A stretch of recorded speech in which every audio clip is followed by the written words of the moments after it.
Thank you very much, Manas, for this kind invitation to be amongst you today.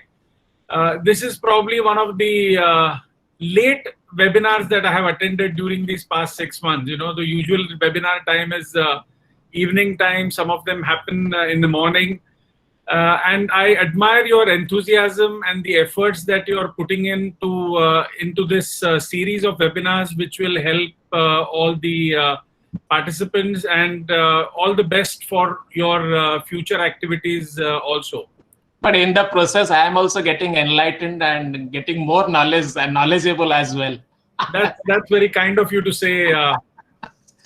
Okay, so I have no disclosures for this talk as such. The only disclosure I have is I had requested Manas that writing a medical paper is a topic which requires some deliberation, and it cannot really be completed, or it cannot be covered in about 20 odd minutes. So I had requested him the liberty of talking for about 40-45 minutes. I've tried to cut down this talk a lot from what I had originally prepared. But please indulge me at any stage if you feel that we are overshooting or if we need to wind up. I'll summarize the things from that point forwards, and we will close down. I can understand it's getting late. It's getting to people's dinner time, etc. So I don't want to be the person standing between that and their evening dinner or relaxation. I think because you can comfortably take us up to 9 o'clock, absolutely without any problem. Please. Okay, thank you, Manish. Please. Right. So what are we going to cover today? I think the talk which Madam gave was an excellent one. She touched upon how does one formulate a research question, what research is, how do you go about it. There is a whole separate section that we can conduct on the actual research methodologies. But what we'll be restricting ourselves today are these few questions. Why should we write? Do we start writing right away the moment an idea comes in our head? Or what are the steps that we need to take before starting the writing process? How do we write? What are the structure, or what are the parts of a paper? And in this respect, I'll be restricting myself more or less to an original article. There are many other types of articles which can be written, but original article is the most comprehensive one, which has all these different items in them. So we will focus on that. What do you do once you feel that your manuscript is ready as a writer, as an author? What are the certain precautions that one needs to follow even before finally submitting or uploading the manuscript to a manuscript management system of a journal? And how does one manage the manuscript after it has been submitted to a journal? So these are the things that we're going to go through. I still remember the day I got to see my name in print in Indian Journal of Surgery in January of 1990, when I had written and submitted a first case report. And it is what you may want to call as the author's high, or that pure delight that you get out of seeing your name in print is to be experienced, to be believed. So there is always something to be said about taking up this endeavor of writing a paper. But let me warn you that this is challenging. It takes serious efforts to be able to do it well. And as so many other things in our life, this is purely an acquired skill. As Madam very rightly said, you cannot just get up one morning and expect to churn out a paper which will get accepted. So in a sense, what I'm trying to tell you is that if you stay with me for the next 40-45 minutes and be on this journey with me, I can tell you that this is not going to be easy. But at the same time, I can promise you that this is going to be a worthwhile effort if you persevere with it, if you put in the efforts and come out victorious at the top. So let us see why we should write a paper. This is an excellent book by a gentleman by the name Simon Sinek, and you should pick it up and read it. So the title of the book is very catchy. It says, start with why. Anything that you wish to do in life, it does not necessarily apply only to writing. Anything, any goal which you feel you want to pursue, start with this fundamental question of why you want to do it. And if you can dig into yourself and find the answer to that question, I think the subsequent process of the hard work or the struggles that you go through in accomplishing that all become worthwhile. So if we apply this question to writing, why should we write a medical paper or a scientific paper? You can look at it from three perspectives. You write it for yourself, as has been said before, to advance your career. Disperse your ideas. You may have an idea which you want to communicate to the rest of the scientific community, and that could be a very noble goal, motive in itself. And the bigger picture is you're contributing to science. You're leaving your mark on the science in some small or big way. What about your colleagues? You can do something or preach something that you can hope will change clinical practice in some small or a major way. And finally, why do we do all this? It is simply for our patients. So if you write something, it could be something as simple as a technical modification of a technique which is commonly used. And today with the internet, with the electronic media, a surgeon sitting thousands of miles away reads that paper and uses your technical modification to help his patients.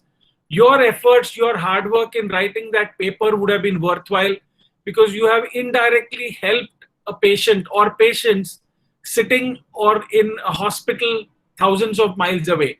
So these are the reasons why one should endeavor to write a scientific paper. Before we jump into the structure of a paper or what constitutes a good paper, this quote comes to mind from Abraham Lincoln. And he had said that if I had 6 hours to chop down a tree, I would spend the first 4 hours sharpening the axe.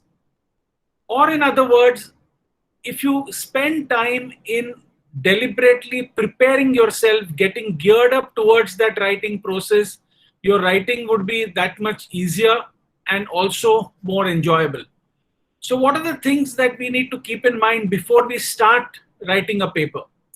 First of all, you need to figure out the idea that you have or something that you have to say. Which type of format of paper does it actually fit into? Second, which journal would you want to target? This is an issue. This is one point which people often do not pay enough attention to, and then they struggle with in getting their paper published. And finally, we'll touch upon the literature search part of it, which is something that you need to do before you start writing a paper.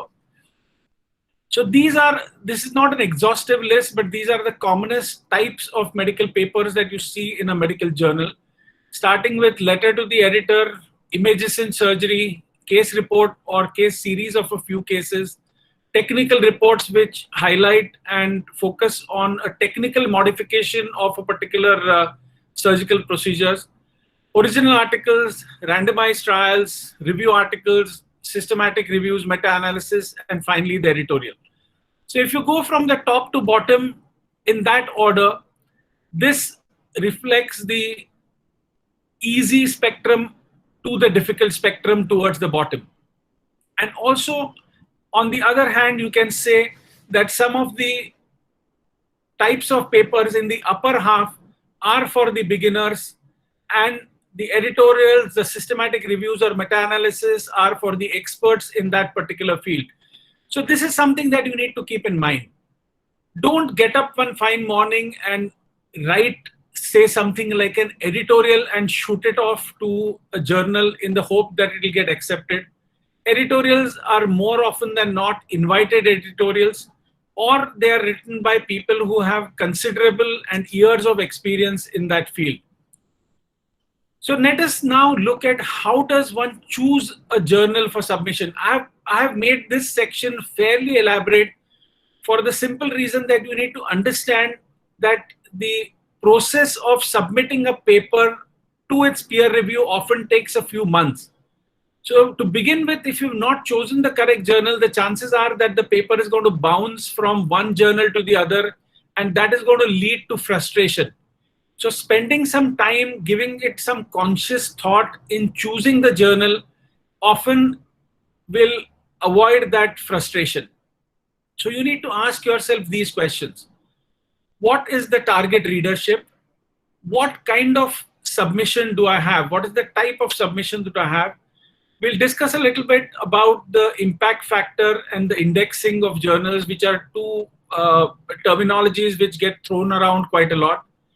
Something about the article processing charges, the fees that certain journals charge for publishing your paper. We need to also look at the number of article types per issue. We'll come to that in a minute. And finally, what is the submission to publication time in that particular journal?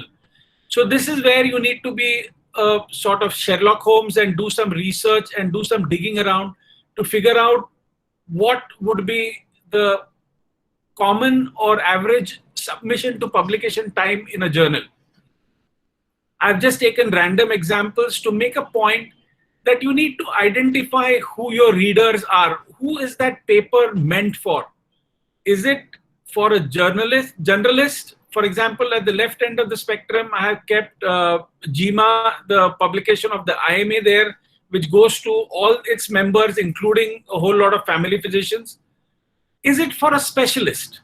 JAPI. I've taken medical examples here, not surgical examples. So JAPI is the journal of API, the Association of Physicians of India, read by almost all physicians. Are we talking about some specialists, like the Indian Journal of Gastroenterology, which is read by gastroenterologists as well as surgeons interested in GI surgery? Or is your manuscript, your paper, such a niche paper that it should go in a subspecialty journal? So I've taken the example of Journal of Neuro Radiology. So these are the type of papers, and today all this information is easily available on the internet. You need to know how to look for it, and you need to be patient enough to find it out. There are certain journals which accept, or they are focused on certain types of publications. For example, on the left we have something called as International Journal of Surgery Case Reports. So this journal is only full of case reports. There is something called a Journal of Advanced Surgical Technique, which focuses on the technical aspect. On the right side, we see a journal called Laparoendoscopic Advanced Surgical Techniques. And if you see the bottom part, you will see that there is something called as Videoscopy. So this Videoscopy is a journal which accepts, so the focus of that publication is technique, and it actually accepts videos as submissions. Obviously, the video has to be something very interesting, very exciting, something novel. So this is something that you need to give some thought to. Let us now look at this journal impact factor. So this is an index based on the number of articles which are published in a particular journal over the preceding 2 years, which have been cited by other authors in other journals. So let us take an example of Nature. Nature is one of the highest impact factor journal in the world today and has been for several decades. So how is this how is the impact factor calculated? So you take the number of citations which appeared in the last 2 years, divide it by the number of publications. So citation, for example, now this journal impact factor for 2017, the articles which got published in Nature in 16 and 15, they were 880 and 902. So about less than 2,000 articles. But these articles were so important, they were cited almost 74,000 times by other authors in that same period of 2 years. And that is how you reach this impact factor of 41. I mean, if a journal has an impact factor of 4 or 5 or 10, it's considered an excellent journal. So you can imagine the importance of a journal with the impact factor of 41. Having said that, I would caution you, please do not chase the mirage of a high impact factor journal.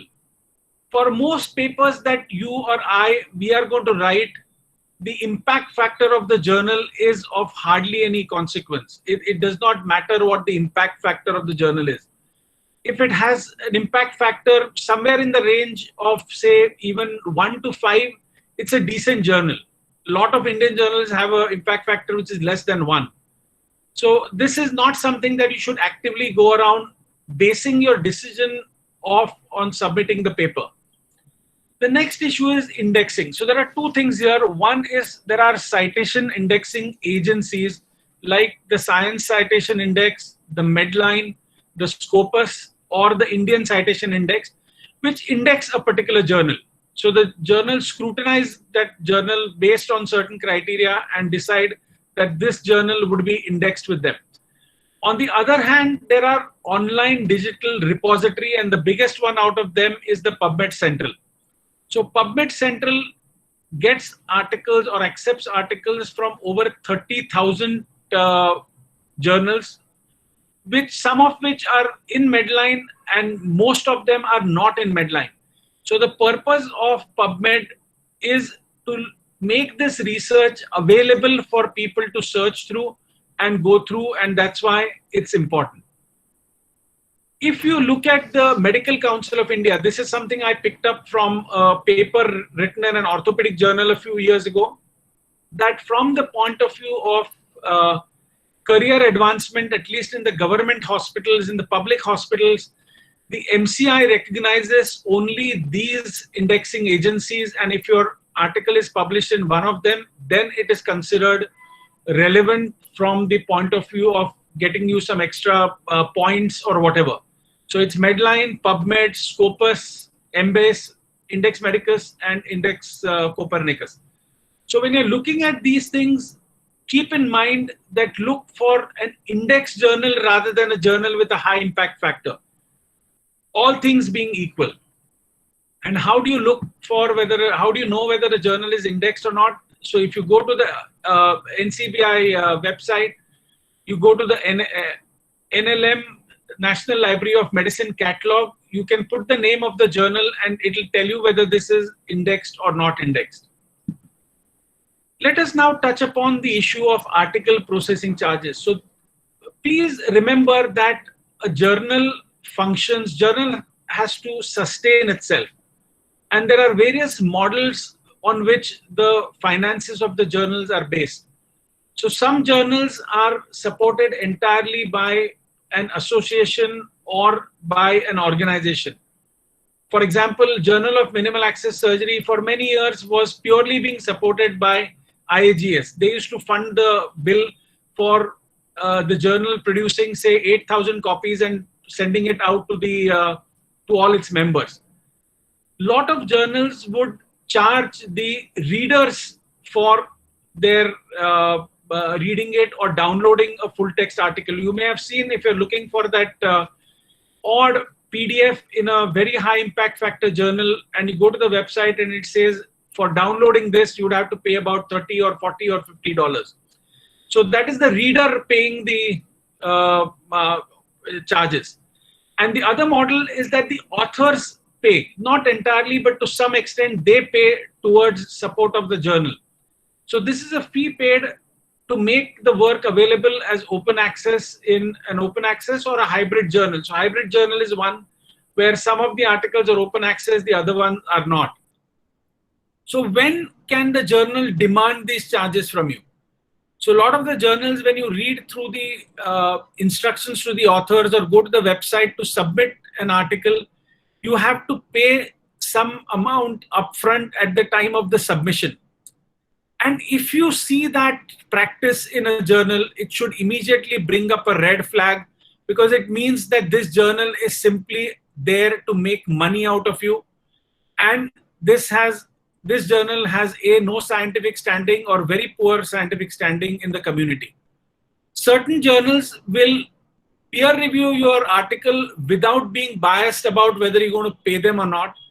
And if the article is accepted, then it will inform you that you have to pay certain charges for the article to be processed further. There are open access journals which have all the articles open full text available and online for download and for you to read through. But certain other journals do not have all articles as open access.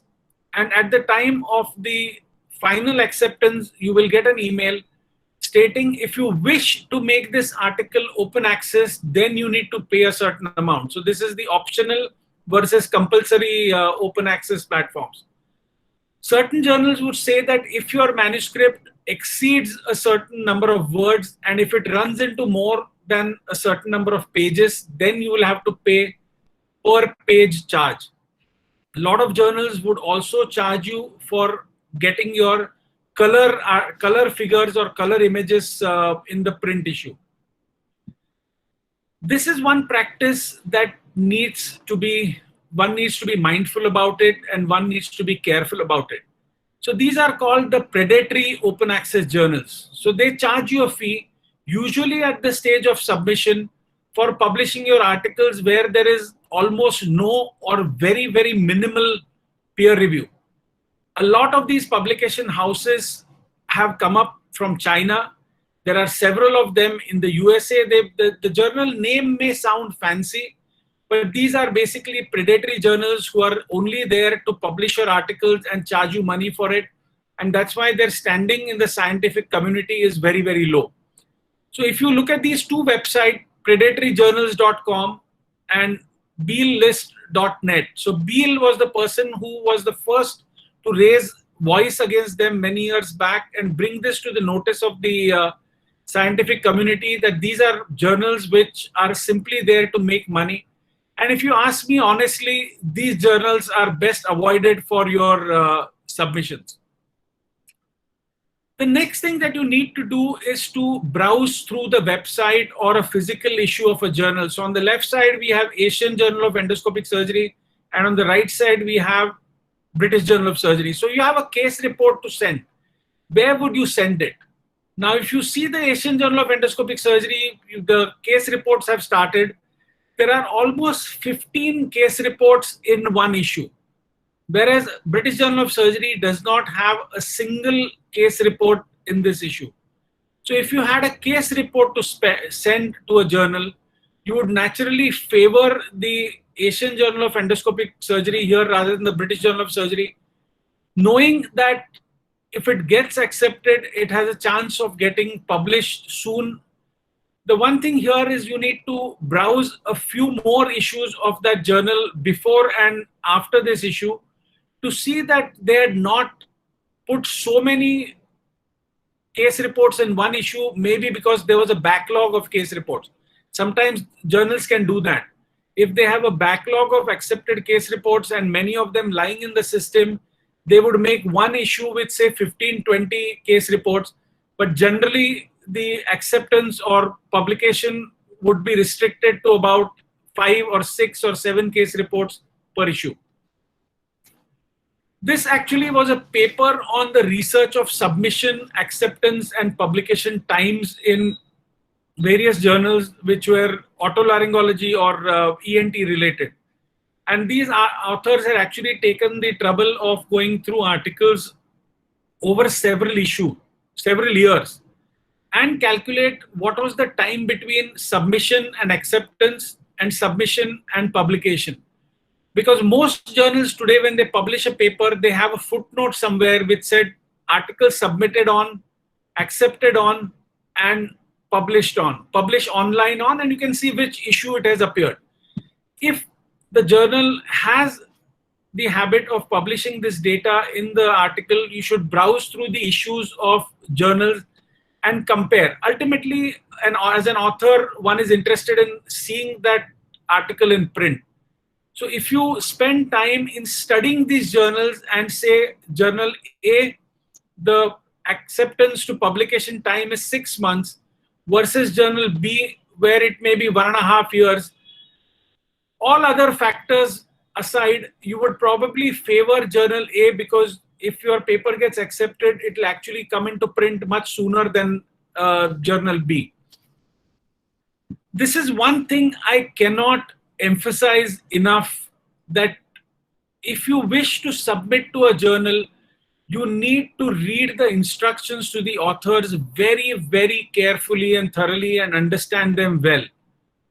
There is nothing more upsetting and annoying for an editor who's sitting on the other side to receive an article which does not stick to the scope of the journal or has not been formatted or submitted as per the requirements of the journal. I mean, then you have sort of started on the wrong foot. You're started by upsetting the editorial staff that they have to send the article back to you and say, no, please correct all these things and send it back to us. And sometimes this goes back and forth even before the article is sent to a reviewer for review. So please go through the instructions to the authors. All journals would have these in a detailed way. In fact, I have taken a table from the Indian Journal of Urology, which I simply love. So they are very clear about the various types of the articles that they will accept. And for each of them, what do they expect? Abstract, how many words for the abstract? What is the maximum length of the manuscript in words? How many figures and tables they will allow? And what are the maximum number of references that they will allow? So this is one of the few journals in which I have seen such a nice table available on their website. So if the journal wants you to submit in this format, please respect that and do not, when they say that, say an original article should be 3,000 words, do not send them an original article which is 5,000 words. Because the first thing that's going to happen is going to come back to you saying, please trim it down to less than 3,000 words. So respect the journal's policies. Next, we will touch upon why do we need to do a literature search before starting to write something, and how does it, how does one do it? So you need to search the literature for 3 reasons. One is to get an overview of what has been studied and published in that area already. When you start to write the paper, you'll be able to compare your results with those of the others. They could be similar or they could be dissimilar. If they are dissimilar, you need to make an argument or put forward a point as to why you feel your results were different than the others who had published on a similar topic before you. And obviously highlight and discuss the conflicting findings between your results and the other author's results. So for this, we need to get hold of full text articles. And these are some of the avenues of doing that. PubMed is the commonest one, Google search, ResearchGate, and reprint requests. So PubMed, I'm not going to spend a lot of time on. PubMed has some excellent manuals online or video online which show you how best to use PubMed and how to get the articles which you need. But sometimes today, even Google has become a source where you can preliminarily get the articles. So if you say, I'm just hypothetically putting in laparoscopic cholecystectomy, acute cholecystitis, and bile duct injury. You want to look for whether if you perform a laparoscopic cholecystectomy during acute cholecystitis, what effect does that have on the incidence of bile duct injury? So if you just put these words, you will come up with some certain papers. You will need to scroll down these, you will need to refine them, but you should be able to pick up a few articles that you can then look up on the journal websites and download. The next avenue is something called as ResearchGate. So ResearchGate is all people who publish regularly, who are academics, would put up a list of their publications on ResearchGate. So for example, this is the website of Dr. Anil Sharma, who's currently the editor of JMAS, a fairly prolific writer. He's got, this was about 4 years back, so about 117 published papers at that time. Today, I'm sure he's got many more. So if you scroll down the list, so you cannot start your search here. You need to identify the article by other means. And if you're not getting a full text article, you need to come to ResearchGate. And often the authors would have uploaded a full text article for those who wish to download it, that they can download.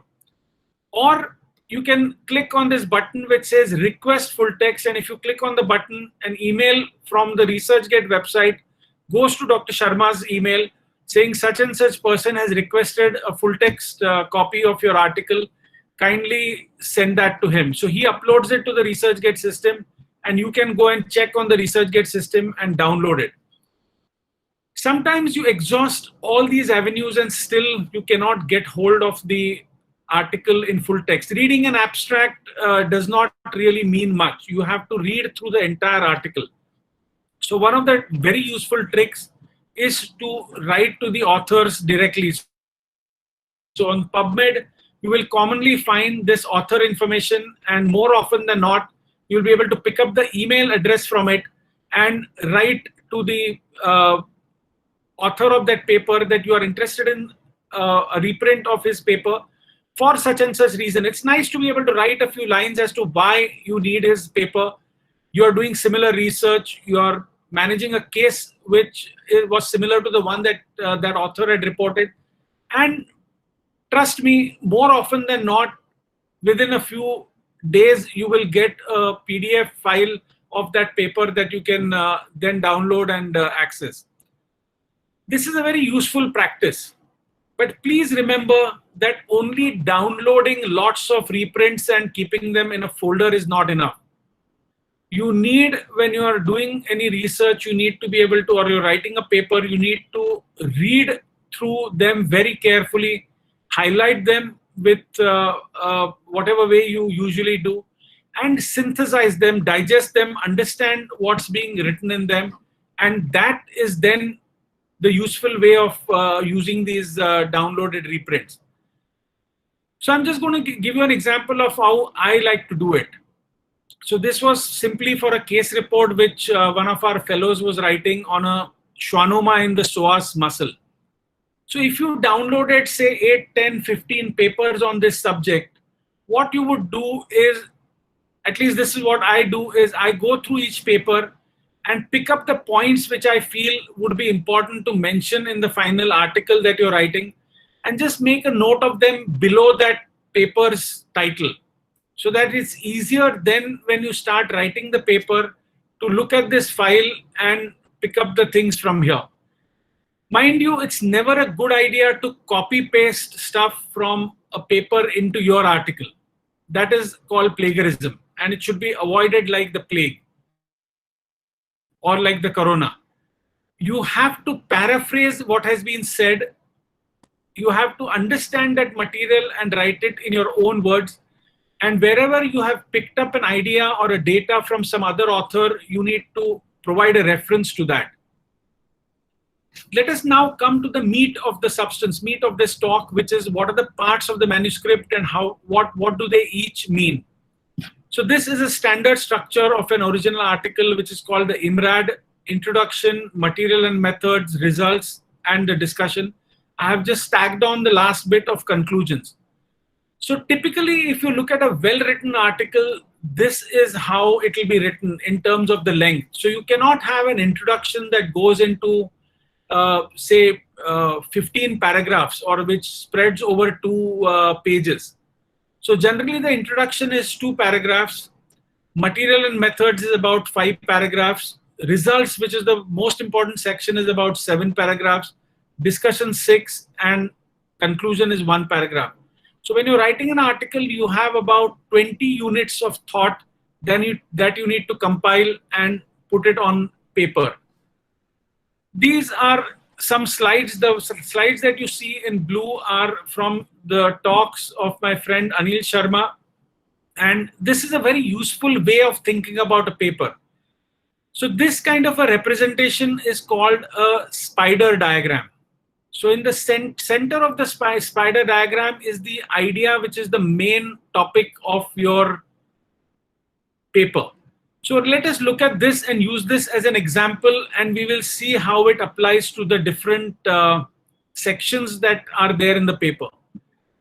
So this was the paper which talked about transabdominal sutures in laparoscopic ventral hernia repair. And the question that they were trying to address is whether that leads to more pain. So what you do here is 4 things. Why did we start? What did we do? What did we find? And what does it mean? So the first thing, why did we start, is the introduction of your paper. where you need to write the purpose of your study, briefly review a few papers on that subject which have been published before. This is not an exhaustive review of literature. You cannot go on endlessly writing about every single paper that has been written on the subject before.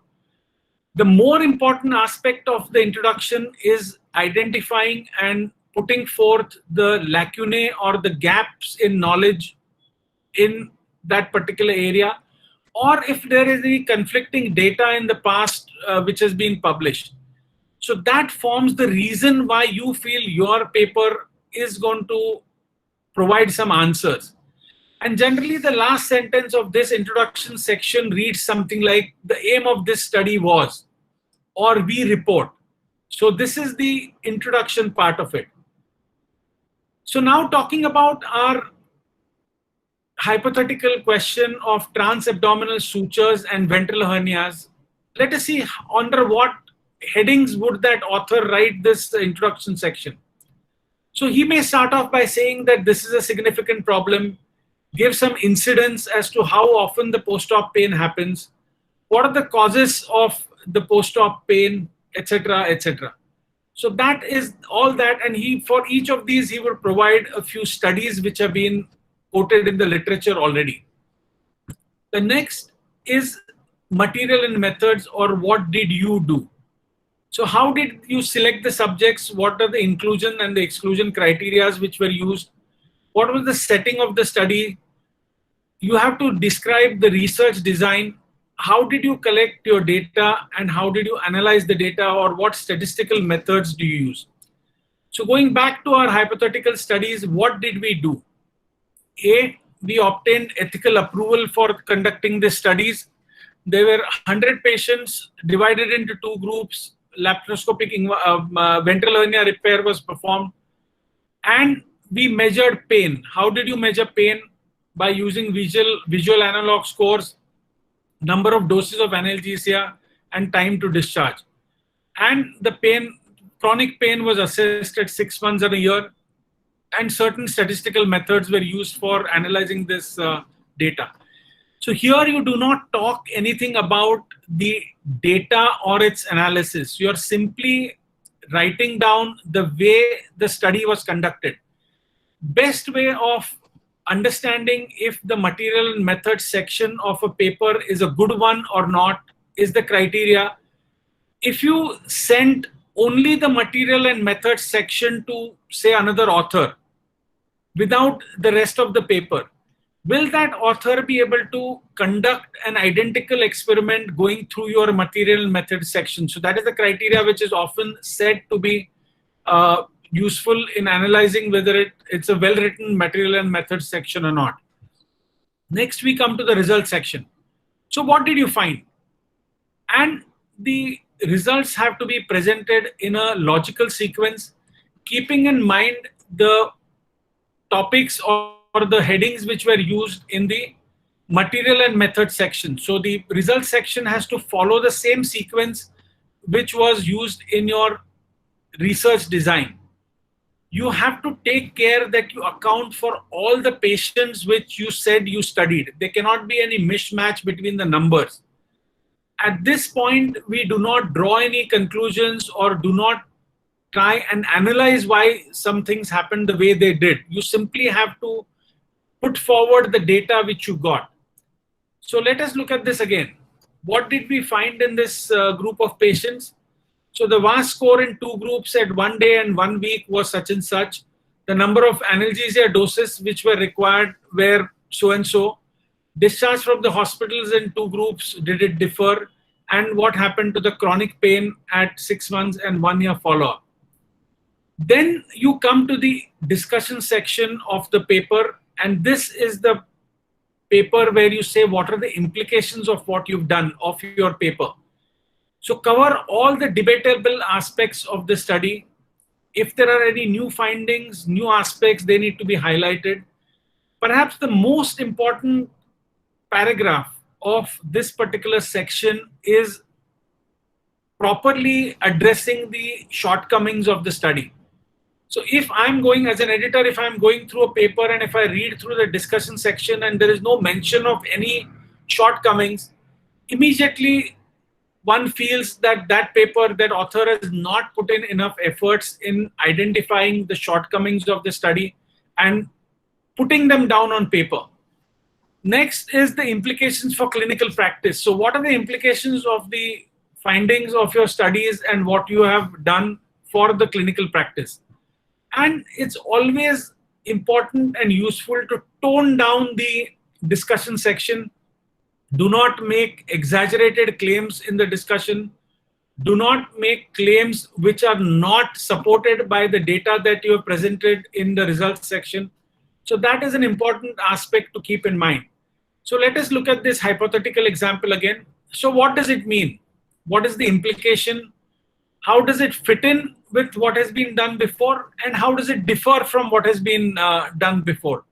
What are the weaknesses of the study and what are the strengths of the study? And finally, the summary or the conclusion.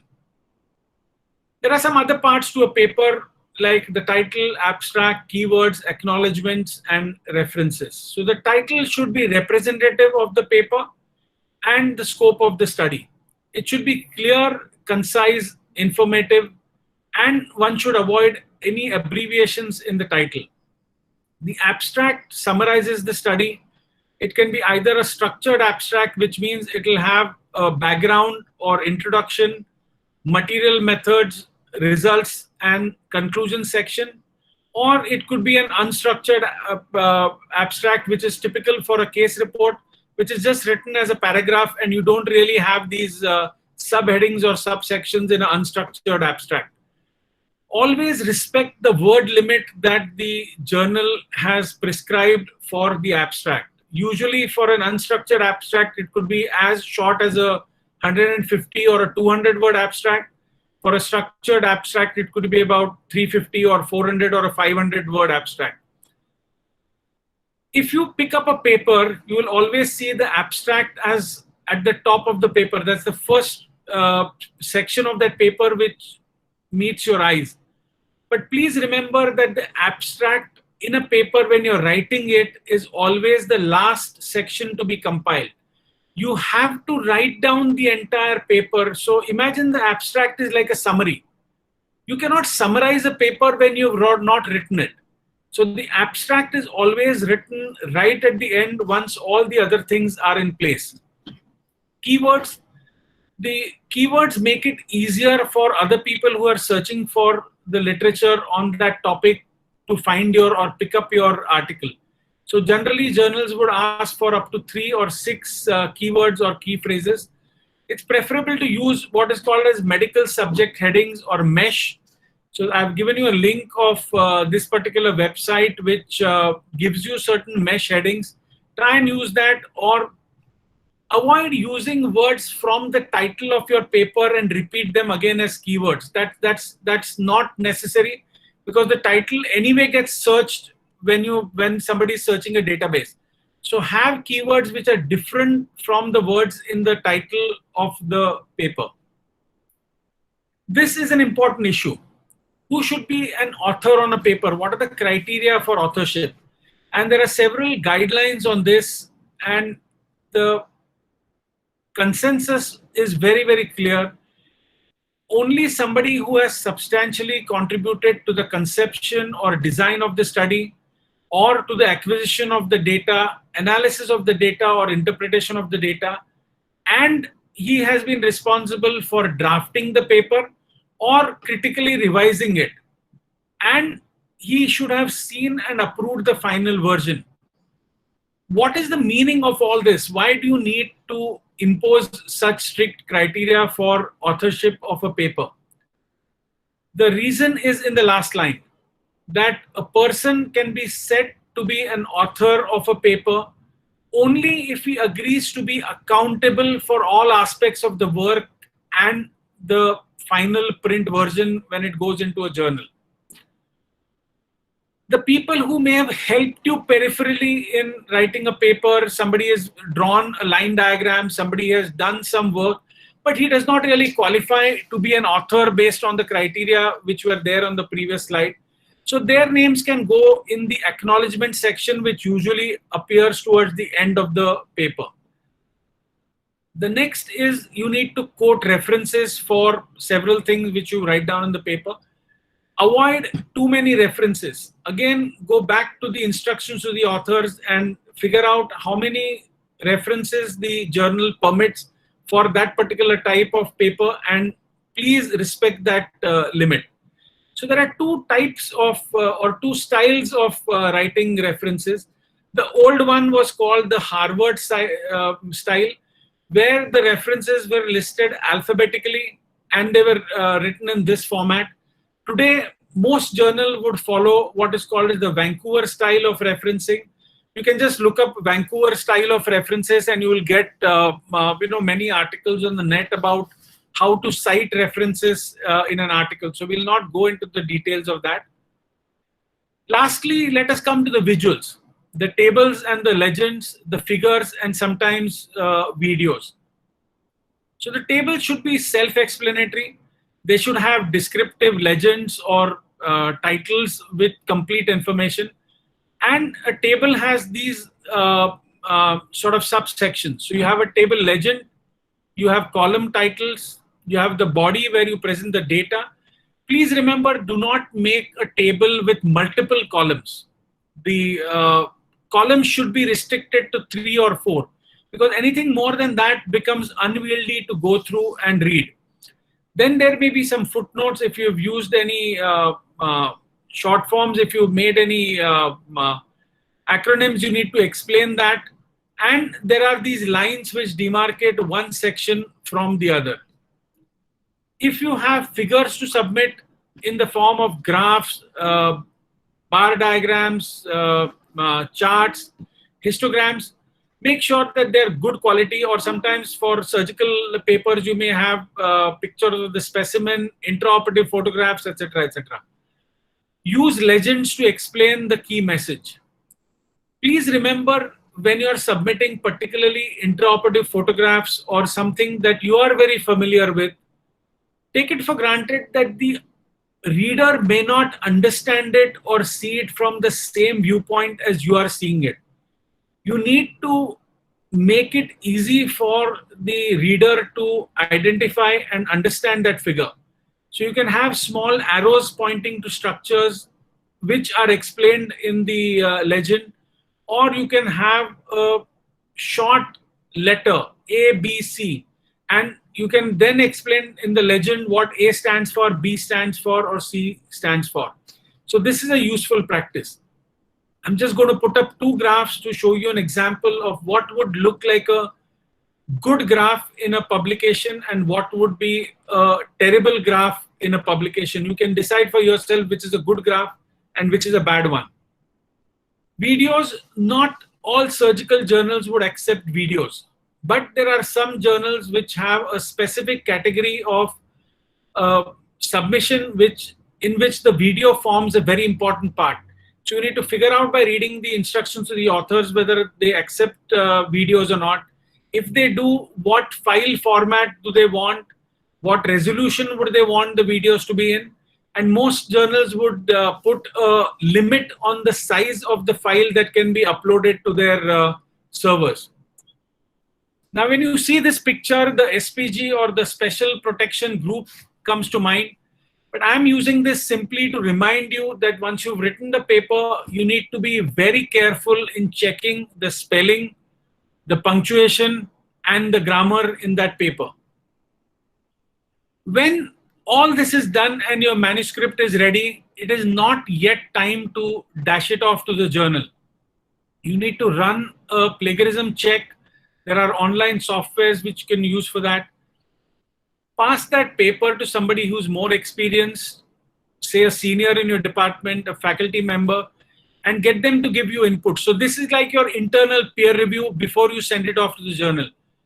Most importantly, it needs to be seen by all the authors and they have to okay that article.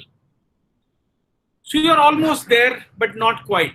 There are just a few things to take care of, and these are the copyright form. So all journals require you to submit a copyright form which is signed by all the authors, either physically or electronically. There is something called as the author checklist, So if that journal website has an author checklist, you need to download it and go through it very carefully to make sure that you comply with all the requirements of that journal. And there is a declaration of conflict of interest, which either appears as a print version, or today most of the websites, when you submit the article, you would have to tick a box to say that there are no conflicts of interest. Today, all journal submissions happen online.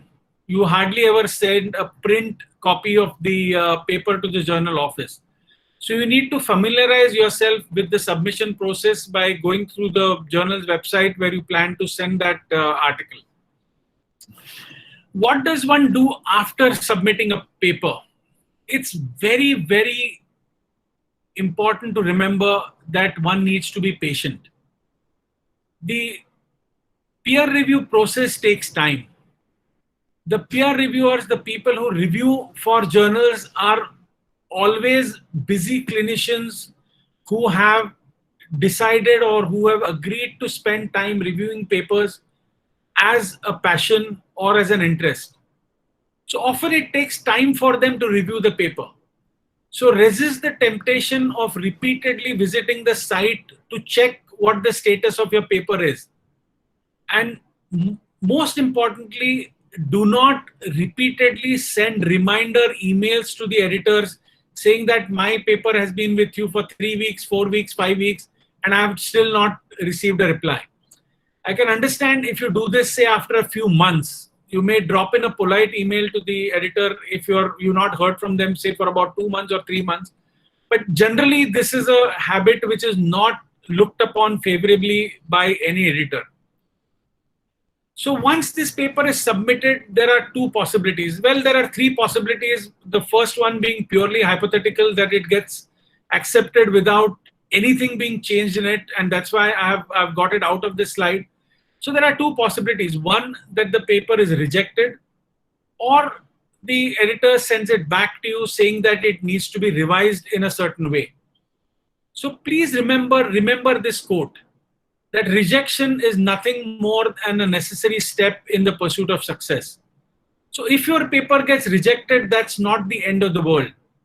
You can use the comments which have been made by the reviewers about the paper to actually improve the manuscript if you take into account seriously all the comments which were made, and submit it to another journal. If it comes back from there, you may send it to again another journal. If, however, the comments pointed out some serious flaws, particularly in the methodology of your study, then you need to, at that point, resign to the fact that this is probably not a good study. The methodology is faulty and it's never going to get published, and you need to shelve it.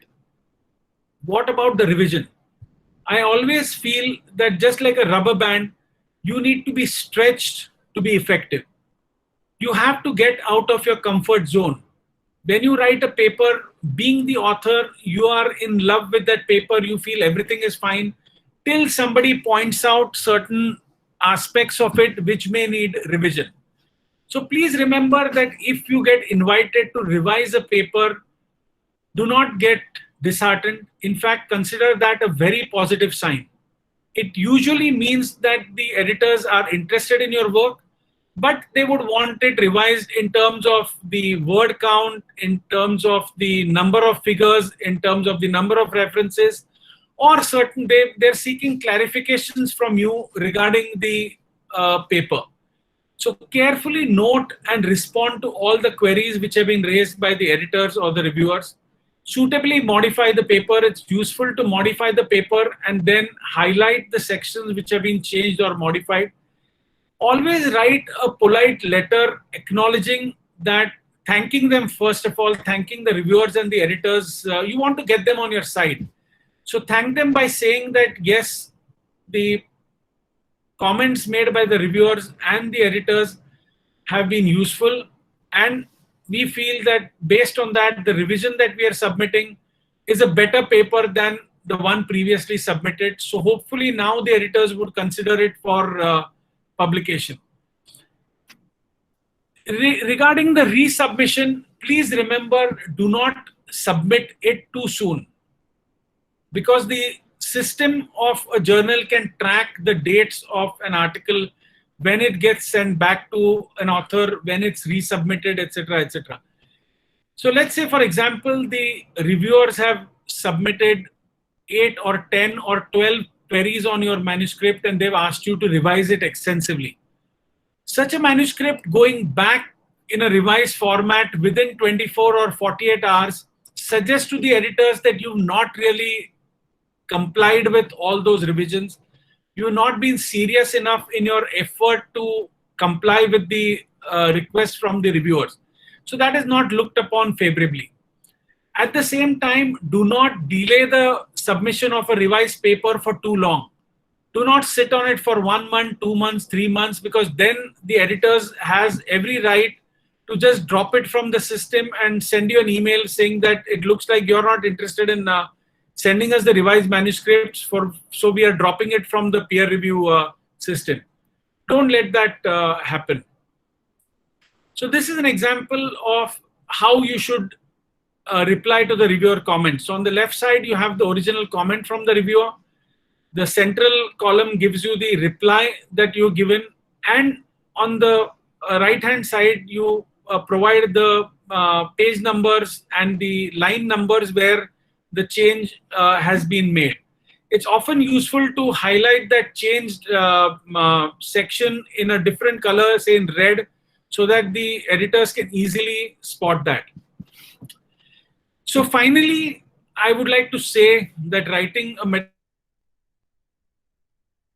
paper is a challenging but an equally gratifying process. Before you get into the arena, you need to study the game, rules of the game very thoroughly, and that's what you need to do. So please consider the instructions to the authors as your Bible, study it, understand it, and only then start writing the paper. So if you were to ask me in one line, how does one write a paper? The answer to that would be one paragraph at a time. Take one paragraph, complete it, then move on to the next paragraph, and so on and so forth. And finally, be patient.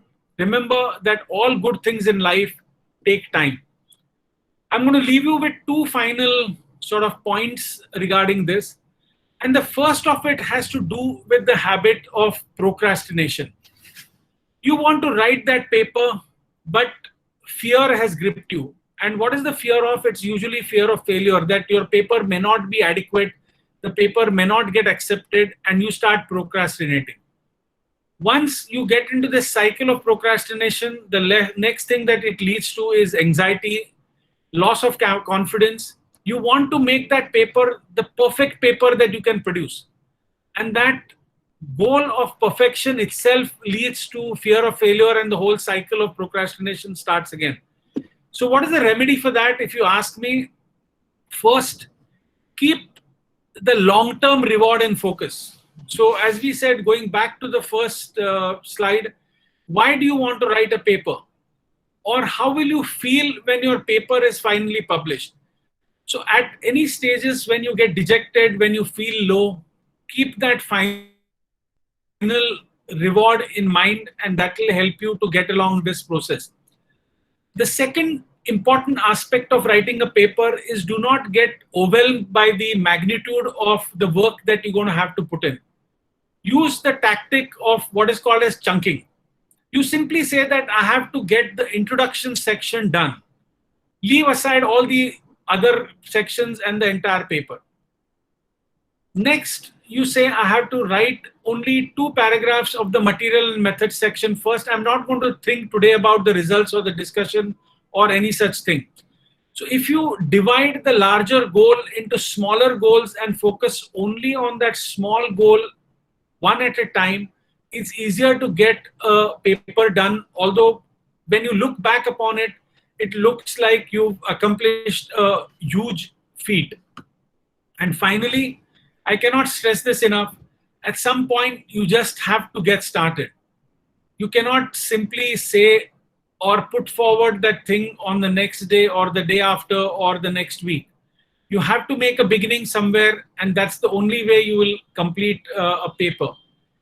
I want to leave you with a quote, which is one of my favorite quote. If you've not seen this video, please look up a video called The Last Lecture on YouTube. It is one of the most inspiring 45 minutes of talk that you'll ever hear someone give. So there is a quotation by this professor called Randy Pausch, who's no more, he passed away. And he says the brick walls are there for a reason. They're not there to keep us out, but the brick walls are simply there to give us a chance to find out how badly we want something. And when you're writing a paper, please keep this in mind, that all the difficulties that you will face when writing that paper are there for a reason. They are there to make you a better writer. They are there to sharpen your ability to persevere. And they are there ultimately for you to enjoy the fruits of that paper when it gets published. So thank you very much for your attention, ladies and gentlemen.